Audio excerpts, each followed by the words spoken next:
still not putting patients first. The hospitals failing mothers and babies. A new report finds that despite improvements, our healthcare lets us all down too often. We take the pulse of the NHS.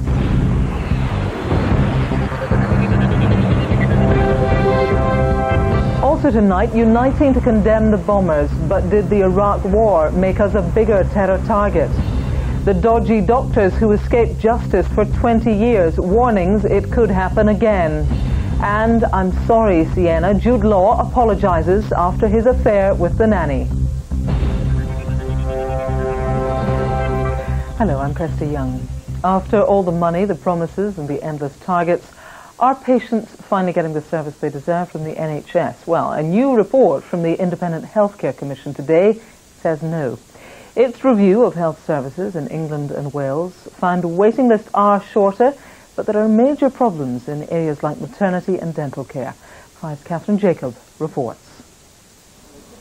Whether it's due to illness or injury, pregnancy, or perhaps just an aching tooth, at some point in our lives, every one of us is likely to use the NHS. But today's independent report into the way the service is run reveals that in many cases, it's failing to put patients first. One of the main areas for concern is the maternity service. The Commission found conditions in some wards are so bad that the lives of babies and mothers are being put at risk. The main problems, overcrowding and lack of cleanliness, and the fact that staff simply don't have enough time to explain procedures to their patients. Kelly Matthews is one mother who's experienced less than satisfactory treatment on an NHS maternity ward. She vows she'll never give birth in an NHS hospital again. I just had a terrible experience. I felt like I was on a conveyor belt every time I went in. They couldn't wait to get me out. The cleanliness was really low.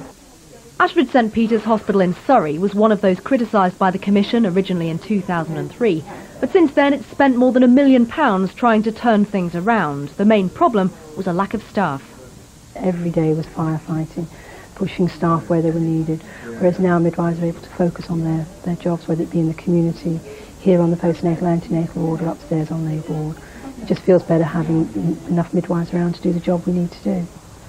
In fact, the whole maternity section of the hospital has been completely revamped. This is the home-from-home room designed, as it says, to make patients feel comfortable while giving birth. The overall cleanliness of the hospital has improved as well, as has staff training, and the patients certainly seem impressed.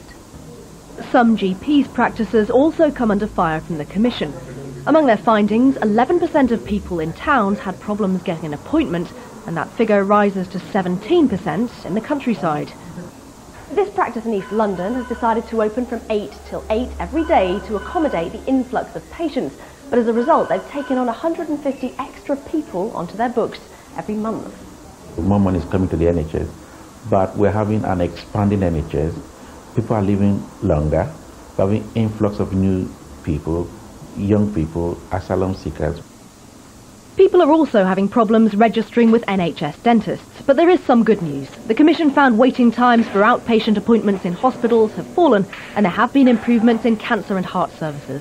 But it seems there's still some way to go before the government gets the patient-led NHS it apparently dreams of. Catherine Jacob, 5 News. I've got some news just in for you this evening. We have confirmation that the death toll on the terror attacks in the capital has now this evening risen to 56. And 11 days after the London bombings, an influential think tank has said that Britain's support for the wars in Iraq and Afghanistan has placed the country at increased risk of terror attack. The report by security experts says that the UK has suffered from riding pillion with the US in the war on terror, an accusation the government has strongly denied. 5's Alex Crawford reports. The Muslim communities fight back. A group of imams stand together in a show of unity and issue a fatwa, a religious order forbidding terrorism.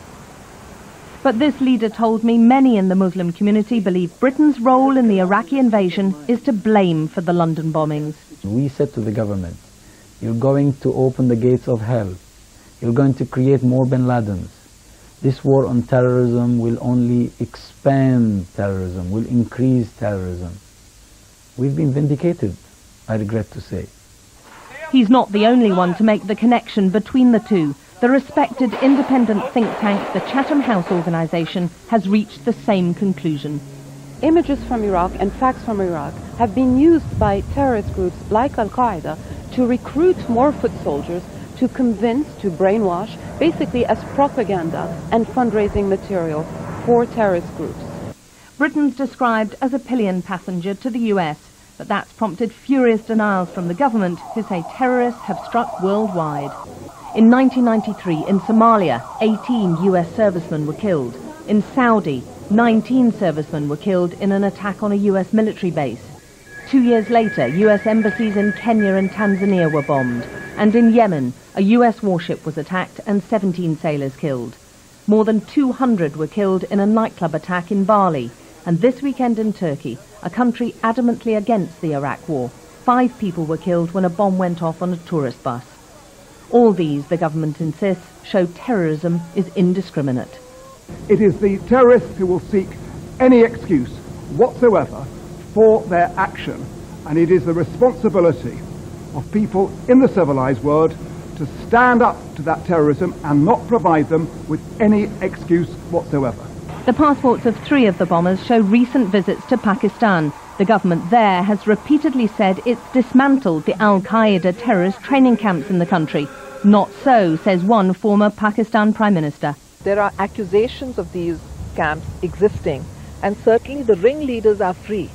So when the ringleaders are free, people who have been designated as terrorists, people who led banned groups that were doing the recruiting. So although there's no direct evidence of this, the conclusion is that these people will not give up on what they were doing previously.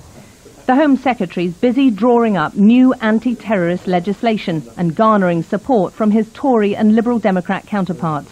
There are plans for new offences of preparing, training for and inciting terror attacks. The Chatham House report, unwelcome though it is in government circles, may engender a political unity in fighting terrorism. Alex Crawford, 5 News. Well, for the latest now on the investigation into the London attacks, 5's Tim Friend is in Leeds. Evening, Tim. It seems we're getting a clearer picture now of the bombers' movements. Yes, we are, Kirsty. I'm here in the Beeston area of Leeds, where, of course, we know that the bombers came from, and I'm just in front of the Islamic bookshop, which we know they visited.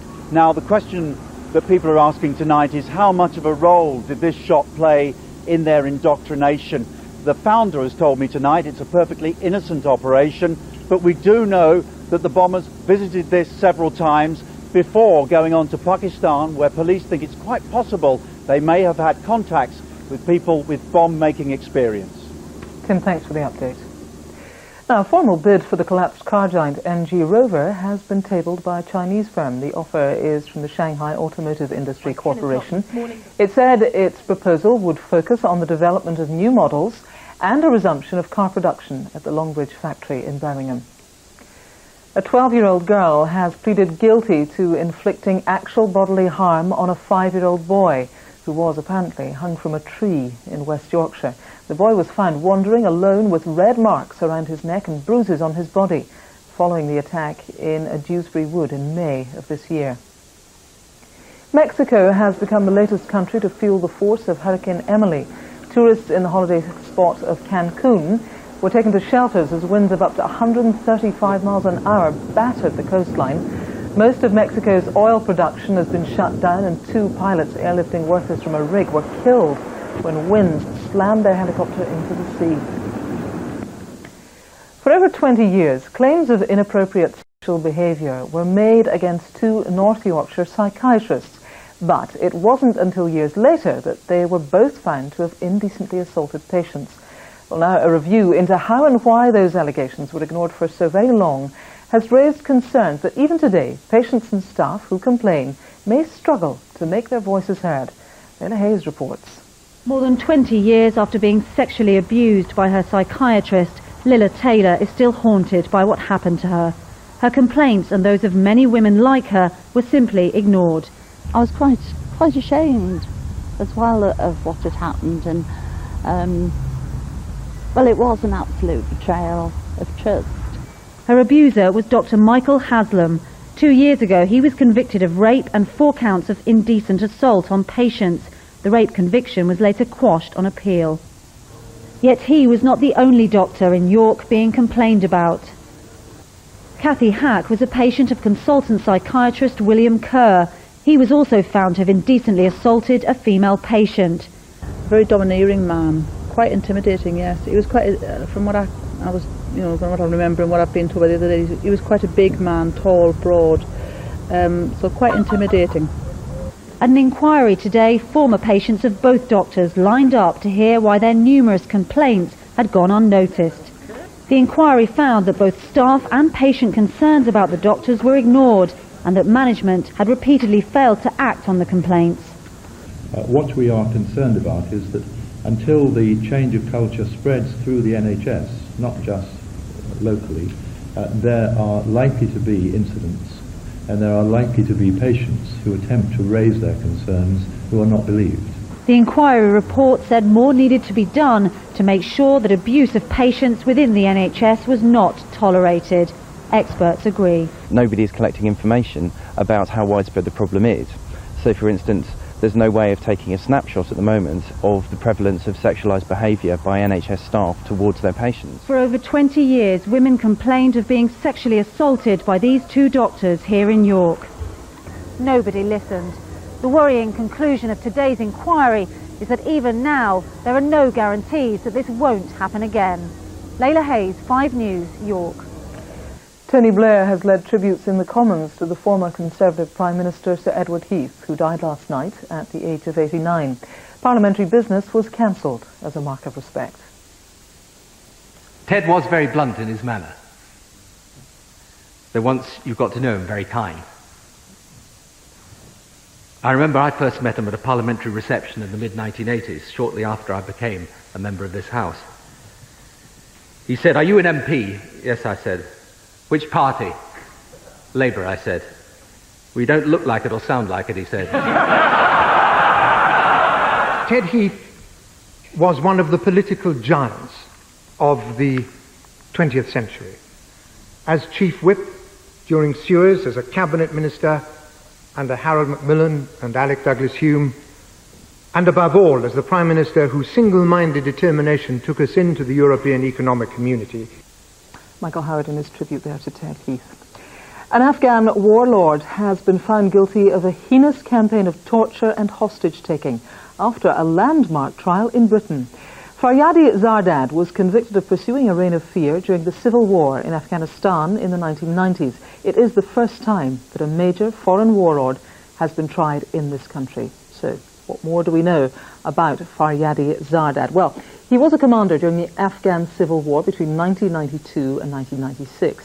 He fled Afghanistan when the Taliban came to power and applied for asylum in the UK. That was in 1998, but he later dropped that application. Zardad was living anonymously in South London when he was tracked down by a TV reporter. After the programme aired in 2000, his case was referred to the Home Office. Well, an investigation by Scotland Yard's anti-terrorist branch in the UK and Afghanistan led to a landmark case being brought under the International Convention on Torture, which is built into our Criminal Justice Act. It allows anyone who is accused of torture to be tried in England irrespective of where the crime was committed. At his trial, Zardad was charged with conspiracy to torture and conspiracy to take hostages.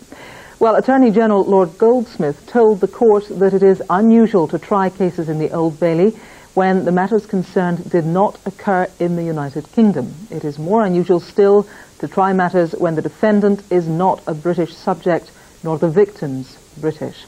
Well, Vice Jane Secker has been at the Old Bailey all day. Jane, what a remarkable case. It is remarkable for those reasons that you've just outlined, Kirsty, the first trial of its kind here in the UK. This has presented particular challenges for the British authorities. Scotland Yard has said it's been a taxing case for them, especially because they've had to convince the victims of this man, who were very, very scared, didn't want to come forward, to talk to the jury here in London through a video link from Kabul in Afghanistan. And they had horrific tales to tell. There was a young boy who told of seeing his own father's ear cut off. There was somebody who recounted being bayoneted, and there was another man who was so badly beaten and held for 4 months that when he was released, his family didn't recognise him. This was a man who had simply refused to hand over some grapes at a checkpoint that Faryadi Zardad was holding. This trial has cost £3 million. It's unlikely that if this man had stayed in Afghanistan, he would ever have been brought to justice for these dreadful crimes. Jane, thanks very much for the update live from the Old Bailey there. Right. Coming up next then on 5 News, cash back for good behaviour, the loyalty scheme for teen tearaways. And hey Jude, don't let her down. Hollywood's golden boy says sorry for his affair. That's all to come. Don't go away.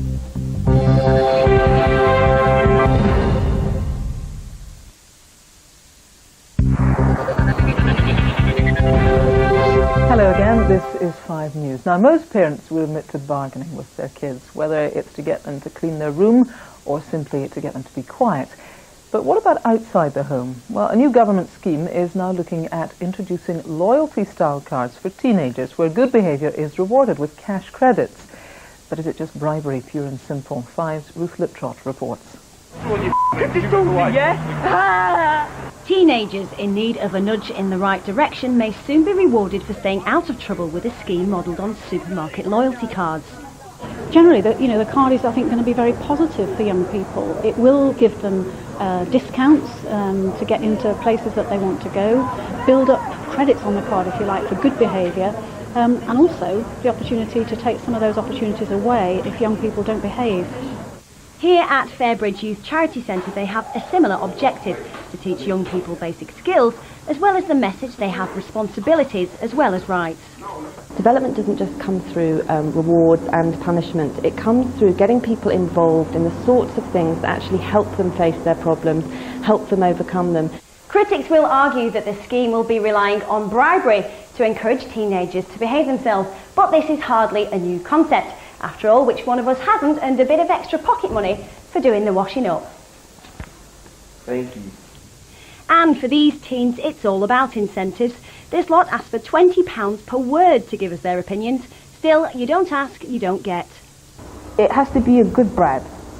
Yeah, it has to be a good bribe.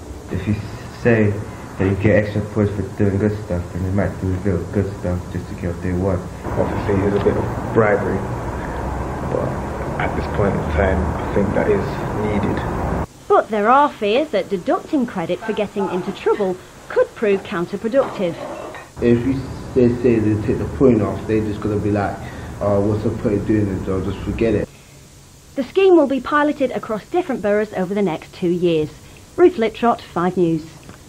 Now, Hollywood golden boy Jude Law today publicly apologised to his fiancée, actress Sienna Miller, after having an affair with his children's nanny. In a statement, the actor said he sincerely regretted his actions and was deeply ashamed to have hurt Sienna. 5's Sarah Hughes has the story. When Jude met Sienna, they became one of the most photographed couples in showbiz.